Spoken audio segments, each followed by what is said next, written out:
Capítulo 3, versículo 16. Versículo 16 y versículo 17. Colosenses 3, 16 y 17.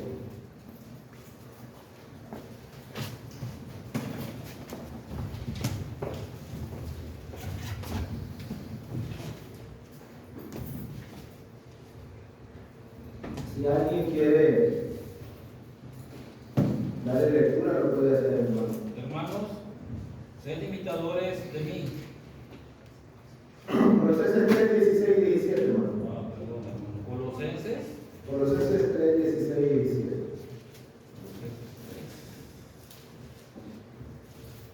La palabra de Cristo mora en abundancia en vosotros, enseñándonos y exhortándonos unos a otros en toda sabiduría, cantando con gracia en vuestros corazones al Señor con salmos e himnos y cánticos espirituales.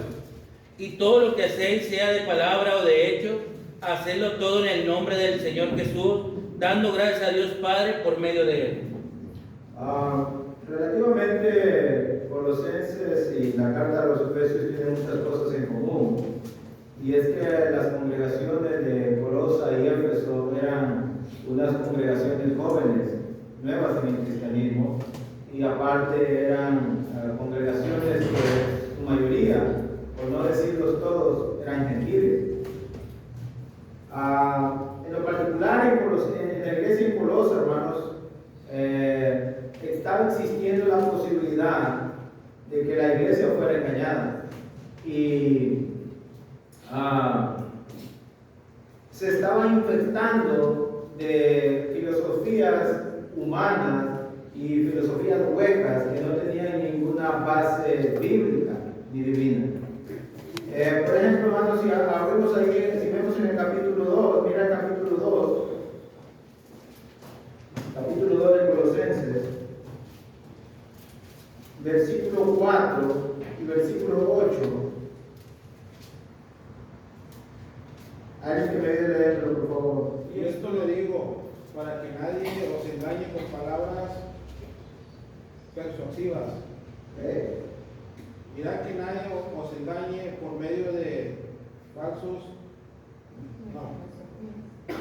Mirad que nadie os engañe por medio de filosofías y huecas sutilezas, según las tradiciones de los hombres, conforme a los rudimentos del mundo y no según Cristo. Pablo le escribe a la iglesia, y las palabras que Pablo le escribe a la iglesia le dice: tengan cuidado, miren que nadie los engañe. Eso quiere decir que la iglesia en Colosa corría el riesgo de poder ser engañada por aquellas personas que estaban enseñando filosofías huecas y filosofías que estaban basadas en las tradiciones de los hombres.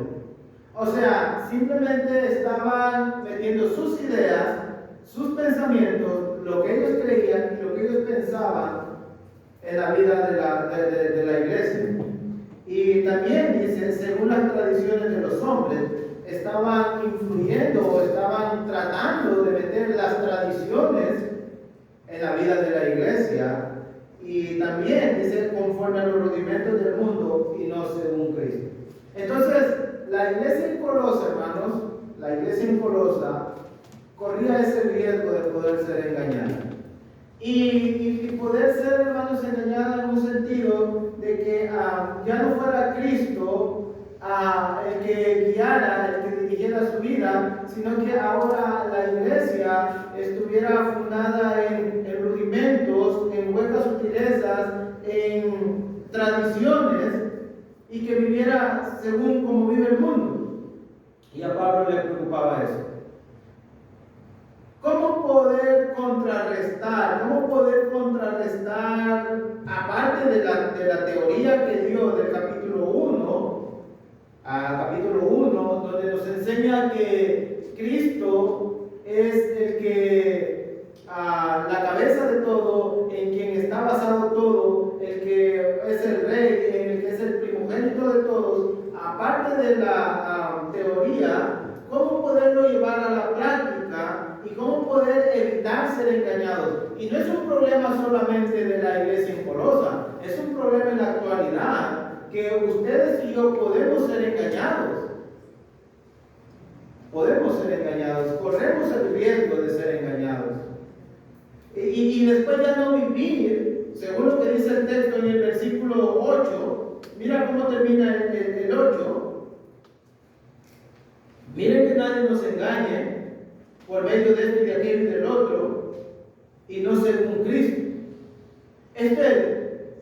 Podemos terminar viviendo aparentemente una vida como cristianos, pero ya no ser guiados por Cristo, ya no ser dirigidos por Cristo, sino más bien dirigidos por rudimentos del mundo y por huecas sutilezas.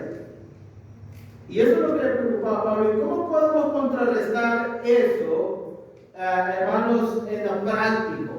En lo práctico. Porque Pablo va a comenzar a hablar de lo práctico para no poder ser engañado desde el capítulo 3, versículo 1. Número 1, hay que poner los ojos en las cosas de arriba. Así comienza el capítulo 3, versículo 1. Número 2, hay que hacer morir lo terrenal para no poder ser engañados. Número 3, hermanos, tenemos que vestirnos. Vestir no es, hermanos, como escogidos de Dios, vivir una vida nueva, diferente, como cristianos. Ya no vivir como vivíamos antes, despojarnos de esas viejas ropas, despojarnos de la vieja vida y ahora vivir una vida nueva como cristianos. Ya no dejar que las cosas antiguas gobiernen nuestra vida. Número 4, dice el capítulo 3, versículo 13, soportándonos unos a otros y perdonándonos unos a otros, si alguno tuviera queja contra otro, de la manera que Cristo os perdonó, así también hacedlo vosotros. Y sobre todas estas cosas, vestidos de amor, que es el vínculo perfecto. Entonces, a veces, hermanos, a veces nos dejamos engañar pensando que podemos vivir como cristianos cuando no hay una relación de hermano, cuando no nos soportamos, cuando no nos perdonamos, cuando no nos amamos, y a veces pensamos que podemos vivir como cristianos. Y estamos siendo engañados porque la palabra de Dios nos enseña que debemos de soportarnos y debemos perdonarnos y debemos amarnos unos a otros. Y versículo 15, y la paz de Dios gobierne en vuestros corazones, a la que asimismo fuiste llamados en un solo cuerpo, y sed agradecidos. La otra manera, la cuarta manera de evitar ser engañados es que, hermanos, tenemos que dejar que Dios gobierne nuestras vidas. Esto es, vivir de acuerdo a lo que la palabra de Dios dice. Y si la palabra de Dios dice que debemos de perdonarnos, hay que perdonarnos. Y si la palabra de Dios dice que hay que soportarnos, hay que soportarnos. Y si la palabra de Dios dice que hay que amarnos, hay que amarnos. Y lo último, ¿cómo podemos evitar ser engañados? Lo vamos a ver en el versículo 16 al versículo 17. La única manera, hablando en el sentido de la palabra de Dios, que la única manera como nosotros podemos lograr llenar nuestro corazón de la palabra de Dios va a ser, hermanos, exhortándonos, según dice Pablo, enseñándonos unos a otros en toda sabiduría por medio de los cantos y dándole gracias a Dios por lo que Él ha hecho por nosotros. Entonces, ¿cómo podemos evitar ser engañados? Dejando que la palabra de Cristo more en nuestros corazones. Y Y cuando dice que la palabra de Cristo mora en abundancia, está refiriéndose a que haya un poquito o que haya mucho. La palabra de Dios, la palabra de Cristo, contrarresta las palabras de los filósofos mentirosos y las huecas sutilezas, y contrarresta las palabras persuasivas de los que engañan al ser humano. Entonces, la palabra de Cristo more en abundancia en nosotros. ¿Qué podemos decir de principio, hermanos? Que Dios espera en esta nueva vida como cristianos que nuestro corazón sea lleno de la palabra de Cristo. Y no solamente un poco, cuando dice abundantemente o en abundancia, es que nuestro corazón esté pleno, completamente, esté lleno, esté rebosando de la palabra de Cristo. Y viene una pregunta, hermano, viene una pregunta. ¿De qué está lleno tu corazón? ¿De qué palabras está lleno tu corazón? ¿Cuáles son las palabras que hay en tu corazón? ¿Son las palabras de Cristo las que han llenado tu vida, tu corazón? Dos cosas. ¿Cómo podemos llenar ahí cómo podemos hacer que esa palabra de Cristo abunde en nuestros corazones? Número uno, por medio de los cantos, y número dos, por medio del agradecimiento. Dice, la palabra de Cristo mora en abundancia en vosotros. Y note, para muchos piensan que este pasaje es nada más personal, pero este pasaje tiene la idea de las reuniones de la iglesia, porque dice, mora en abundancia en vosotros, enseñando y exhortándonos unos a otros en toda sabiduría, cantando con gracia en vuestros corazones al Señor con salmos e himnos y cánticos espirituales. ¿Cómo podemos llenarnos de la palabra de Dios? ¿Cómo podemos llenarnos de la palabra de Cristo y que abunde en nosotros? Bueno, por medio de los cantos. ¿Qué son los cantos, hermano? ¿Qué son los cantos? ¿Será simplemente cantar? ¿Será simplemente hablar? Nota lo que hacen los cantos. Los cantos nos enseñan, nos exhortan y nos dan sabiduría. Tres cosas hacen los cantos: nos enseñan, nos exhortan y nos dan. Y la palabra sabiduría es conocimiento. Entonces, cuando cantamos, nos estamos enseñando. Y la palabra enseñar tiene la idea de instrucciones, de instruir, de dirigir, de guiar. Entonces, cuando estamos cantando los cantos, hermanos, no solamente estamos cantando, sino que nos estamos enseñando y estamos aprendiendo lo que los cantos nos están diciendo. El canto que cantó el hermano ahorita, Iglesia de Cristo, ¿qué dice ese canto? Reanima tu amor. Y sigue la senda también. Entonces, el canto nos está transmitiendo algo, nos está transmitiendo una enseñanza. Por eso Pablo, cuando le escribe a la iglesia en Corinto, le dice que hay que cantar con el espíritu, pero hay que cantar también con el entendimiento. Entonces, el propósito de los cantos es enseñarnos y también exhortarnos. Y la palabra exhortar es cuando alguien va por el camino equivocado, que corrija su deficiencia, que vuelva a la senda del camino correcto. Los cantos nos enseñan, nos exhortan, pero es una enseñanza mutua, es una exhortación mutua, unos a otros. Y dice, exhortándonos unos a otros en toda sabiduría. Hermanos, los cantos nos muestran o nos enseñan el conocimiento que nosotros debemos conocer acerca de la vida cristiana. Un contraste con la sabiduría que están enseñando la gente, según el capítulo 2, versículo 8, están enseñando por medio de filosofías, de huecas sutilezas y según tradiciones de los hombres y conforme a los rudimentos del mundo y no según Cristo. Entonces, ¿qué nos enseña Cristo a través del canto? Ahorita cantamos a Apocalipsis capítulo 5, ¿sí o no? Digno es el Cordero.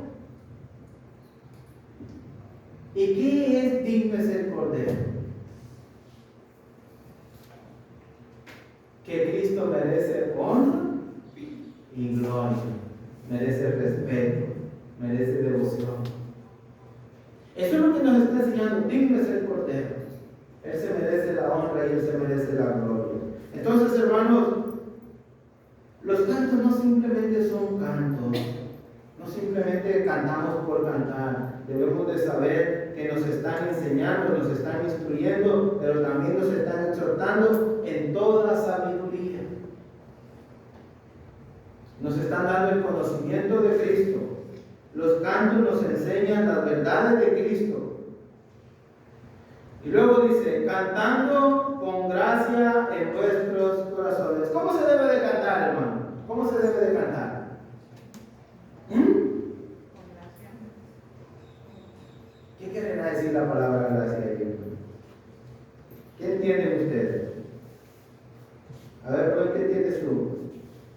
Gracia es un don. ¿Qué sentido tendrá la palabra gracia? Que se cante con gracia. Armonía. ¿Mande? Con armonía. Puede ser. Con alegría. Con alegría. Con gozo. Con gratitud.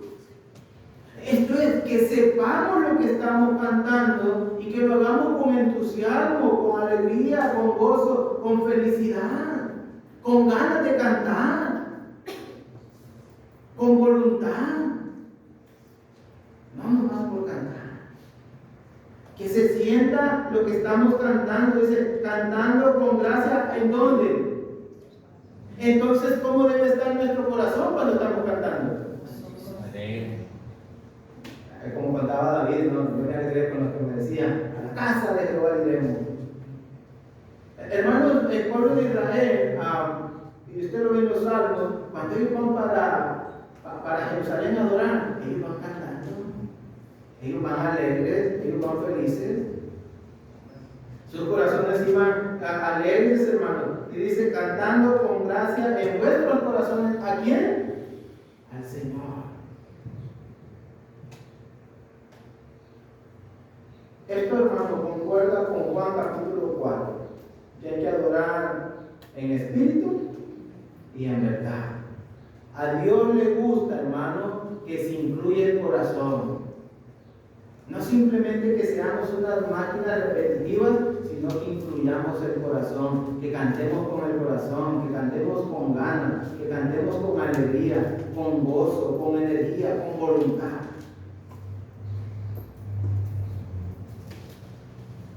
Y los cantos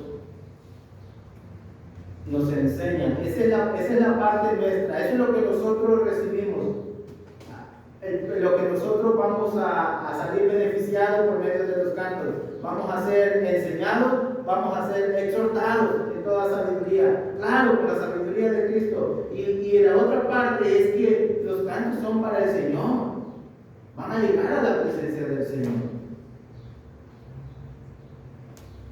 Cantando con salmos e himnos y cánticos espirituales. Entonces,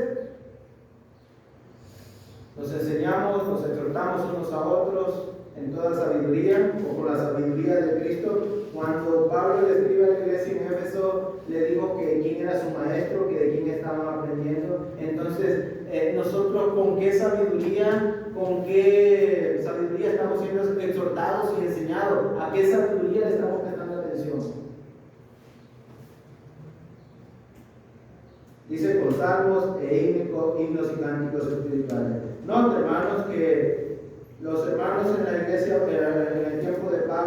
iglesia primitiva cantaba salmos.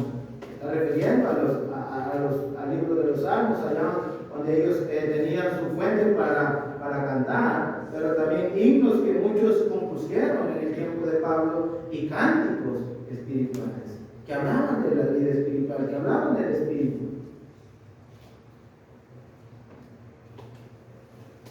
¿Por qué no hay instrumentos en la iglesia de Cristo? ¿Por qué? Ahí está la respuesta. ¿Por qué no traemos instrumentos musicales? Para los amigos que nos acompañan y tal vez dicen, ¿por qué no tocan aquí un instrumento?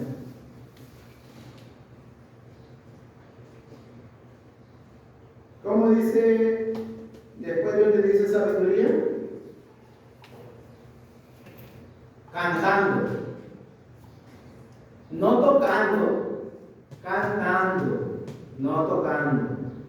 Los instrumentos se tocan. En la iglesia de Cristo se canta con gracia, no con instrumentos tocados, porque la palabra de Dios dice cantando con gracia, no tocando instrumentos, y luego dice en vuestros corazones. Entonces lo que necesitamos es cantar, y necesitamos, ¿cuál es el instrumento que necesitamos para llevar a cabo la adoración por medio de los cantos? El corazón. Esos son los instrumentos. Incluso cuando leemos Efesios capítulo 5, nota lo que dice Efesios capítulo 5, es un pasaje también que nos puede ayudar.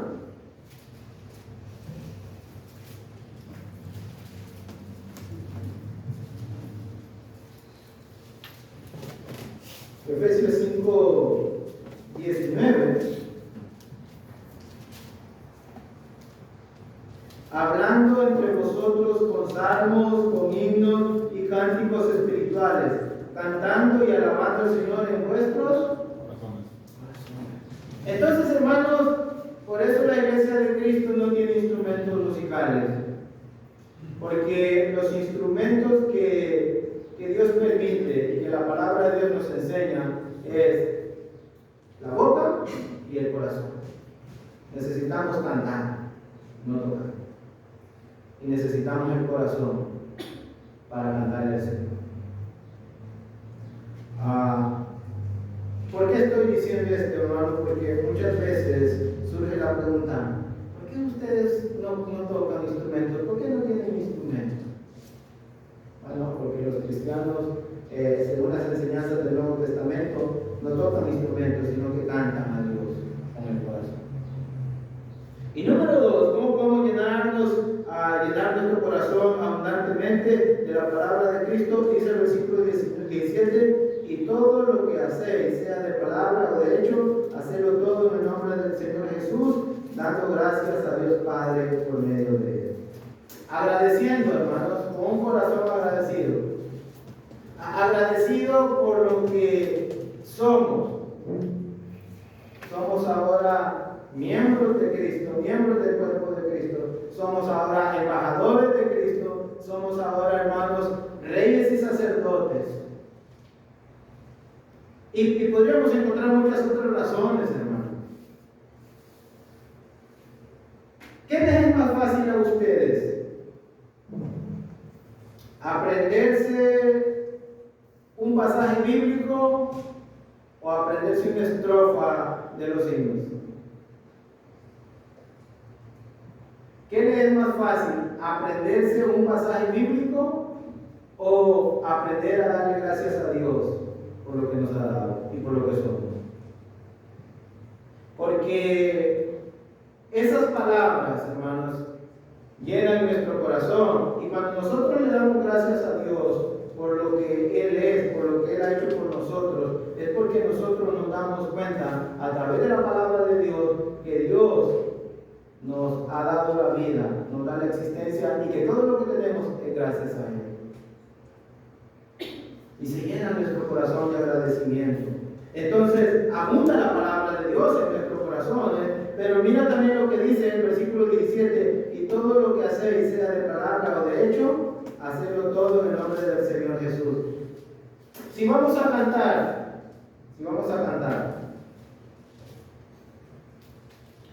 ¿autoriza Jesús que cantemos con instrumentos? No. Entonces, tenemos que hacerlo de acuerdo a las instrucciones del Señor Jesús y hablando del Señor Jesús, aquellas instrucciones que Él le dio a los apóstoles en el Nuevo Testamento. Si vamos a dar gracias al Señor,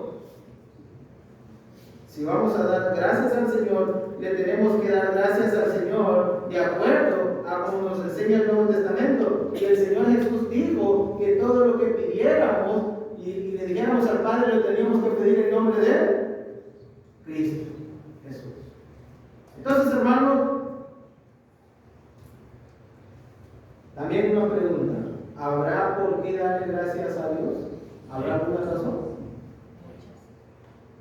Muchas. Simplemente hoy, ¿verdad? Estamos bien asustados al mundo. Entonces, hermanos, el apóstol Pablo quiere que la iglesia se llene el corazón, que el corazón se llene de la palabra de Cristo, que more la palabra de Cristo en el corazón de ellos abundantemente. Que la palabra de Cristo, hermanos, sea la palabra que guíe la vida de ellos, que dirija la vida de ellos. Vivir llenos de agradecimiento, corazones llenos, vivir llenos de agradecimiento, vivir llenos, hermanos, de felicidad, vivir llenos de gozo. ¿Y cómo se refleja, hermano, cuando vivimos llenos de agradecimiento a Dios? ¿Cómo se refleja? Cuando cantamos al Señor con todas las gracias. Entonces, hermanos, para concluir, la nueva vida en Cristo exige que nosotros,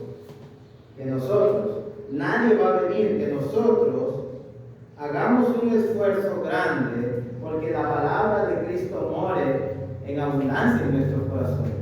¿Y cómo lo podemos lograr? Bueno, cantando por medio de los cantos, pero para cantar, y en este caso cantar y exhortarnos unos a otros, enseñarnos unos a otros, ¿cómo tenemos que estar reunidos unos con otros para podernos exhortar, para podernos enseñar? ¿Qué estamos diciendo entonces? Que necesitamos estar como iglesia reunidos juntos para podernos exhortar y enseñar unos a otros por medio de los cantos. Y debemos de dar gracias a Dios Padre siempre, hermano, por lo que Él ha hecho por nosotros.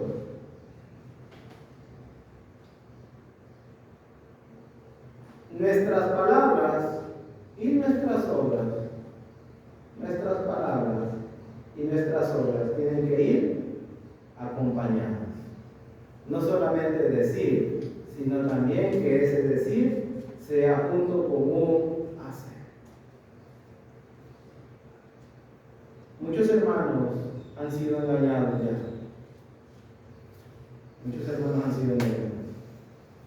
Porque están siguiendo las corrientes del mundo, están siguiendo esas enseñanzas, están siguiendo esas ideas, están siguiendo esas filosofías y han dejado de escuchar a Cristo. Mis hermanos, quiero invitarlos a que dejemos que sea Cristo, que sea la palabra de Cristo, que sea Cristo nuestro guía, que sea Cristo nuestro director, que sea Cristo, hermanos, quien llene nuestros corazones. Si alguien de los que está aquí no es cristiano y quiere llenar su corazón, quiere dejar que Cristo venga a su corazón, lo puede hacer en esta tarde.